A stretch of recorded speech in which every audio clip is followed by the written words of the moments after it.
संत हरि भक्तन की, वृंदावन धाम की, सद्गुरुदेव भगवान की।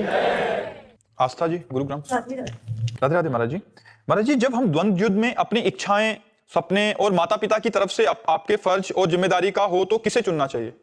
माता पिता का कर्तव्य है अपनी इच्छाओं को, अपने स्वप्नों को दबा करके मातृदेवो भव पितृदेवो भव, माता पिता तो कभी उसका अमंगल नहीं हो सकता। जो अपने माता पिता की आराधना करता है तभी तो हमारी इच्छाएं पूर्ति होंगी, क्योंकि हमारे पास माता पिता की सेवा रूपी बल है। जो माता पिता की अवहेलना कर देते हो 4 दिन की चांदनी, इसके बाद फिर अंधेरी रात, फिर वो जीवन भर वो शोक को प्राप्त होते हैं। आज तक हमको दुलार नहीं मिला जो हमें माँ से मिला था। आखिरी मिलन यही था कि आखिरी, बिल्कुल आखिरी मिलन हमारा उनका था। बस वो ऐसे गले लगा के ऐसे जब ऐसे पीछे हाथ पीठ में फेरे ना, उस समय 13-14 वर्ष के थे, जा बच्चा भजन करो जाके। तो उस समय जो दुलार मिला था आज तक नहीं मिला। माँ से जो प्यार मिलता है, माँ जो गरम गरम रोटी बना के पवाती है, उससे जो पेट भरता है वो कहीं 56 भोगों में पेट नहीं भरेगा। उसका दुलार, उसका प्यार। लोग माँ को मारते हैं, अरे धिक्कार तुम्हारे जीवन को। जिस माँ ने 9 महीने गर्भ में रखा उस माँ का चरणामृत पीना चाहिए। चैतन्य महाप्रभु कहते हैं, माँ यदि मैं अपने शरीर की चमड़ी उतार कर तुम्हारी जूती बना दूं तो भी कम है। माँ की महिमा अपार है। अपनी माँ और अपने पिता को सुख देना चाहिए, उन्हें भगवान मानना चाहिए। और माता पिता को भगवान मानकर सेवा करने से पुंडरीक जी यहाँ थे महाराष्ट्र में, तो आज भी विट्ठल भगवान जो खड़े ना, वो माता पिता की सेवा से रीझ कर पुंडरीक जी को दर्शन देने के लिए आए थे। जो माता पिता की सेवा नहीं करता वो कभी प्रकाशित नहीं हो सकता, उन्नति को प्राप्त नहीं होता। आज ऐसे नीच बच्चे हैं कि जिस माँ ने, जिस पिता ने पाला, उन्हीं को टुकड़े टुकड़े के लिए बाहर फेंक देते हैं, उनको मारते हैं, अनाथालय में छोड़ जाते हैं। अगर वो बिस्तर में टट्टी किए तो डंडा से मारते हैं।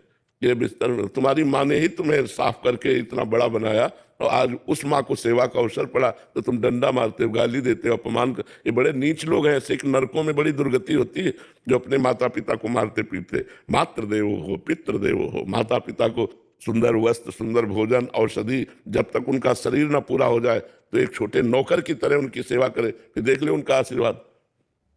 माता पिता का बड़ा आशीर्वाद काम करता है पूरे जीवन भर, जीवन भर काम करता है। जब हमारे पिताजी हमको घर लेने के लिए आए तो चुपचाप बैठा रहा, उनका एक खड़े हो। वो बड़े शासन युक्त थे और धर्मात्मा पुरुष थे।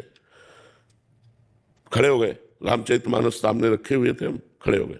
उनका क्या नाटक है, क्यों घर से भागा? तो उनका बड़े भैया कहते थे, चूंकि चाचा उनको बड़े भैया कहते थे तो हम सब बच्चे बड़े भैया ही कहते थे। तो उनका बड़े भैया, हम भगवान का भजन करेंगे, घर में नहीं रुकेंगे। अरे उनका चलो हो गया भजन, चलो घर में चलो, वही भजन करो, खाओ पियो। हम लोग भजन नहीं करते क्या? हम लोग भी तो करते। हम काम ऐसा भजन नहीं करेंगे, आजीवन भगवान का भजन करेंगे और घर में नहीं जाएंगे।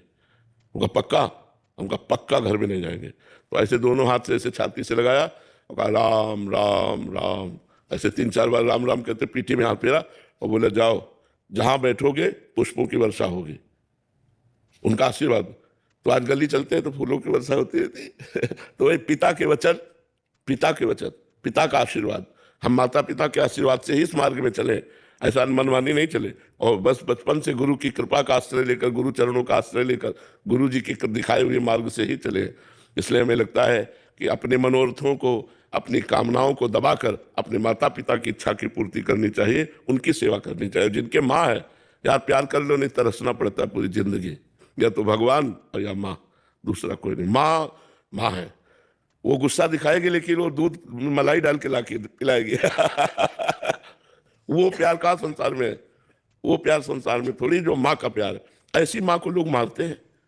जिस माँ ने अपना रक्त दूध बना के पिला दिया, उस माँ की पूजा करनी चाहिए या मारना चाहिए? पता नहीं कैसे मूड बुद्धि के लोग हैं, डंडे से थप्पड़ से माँ को मारते हैं, अनाथालय में छोड़ जाते हैं। ऐसा नहीं। अब तुम्हारा अवसर आया है, अब तुम उनकी सेवा करो। जब तुम सेवा लायक नहीं थे तो उन्होंने सेवा की। उस माँ की उस ममता को याद करो, उस सेवा को याद करो और उसकी सेवा करो। कभी भी 5 रुपया चाहिए अम्मा, पिताजी से तो मांग नहीं सकते, हमें आज स्कूल में ऐसा करना है, देखो सब व्यवस्था करती है। और वो कहाँ से व्यवस्था करके किसान आदमी के घर में वो 5 रुपया ला के देते, चुपचाप कोई जान ना पावे। ऐसे माँ जैसा प्यार यार हमें तो कहीं संसार में नहीं दिखाई देता। सब स्वार्थ युक्त प्यार करते हैं, निस्वार्थ माँ प्यार करती है। मेरा बेटा सयाना हो जाए, मेरा बेटा पुष्ट हो जाए। स्वयं न खाकर अपने बच्चे को खवाने की जो आदत है वो माँ में है। अच्छे अच्छे पदार्थ बच्चे को पवा दिए, आप नमक रोटी खा के गुजारा करें। ये माँ का प्यार हमें तो लगता है कि अगर माँ हो तो हम कह रहे हैं फिर और किसी भगवान की जरूरत नहीं है, अपनी माँ की पूजा कर लो, सबकी पूजा हो गई। माँ साक्षात भगवान का स्वरूप है।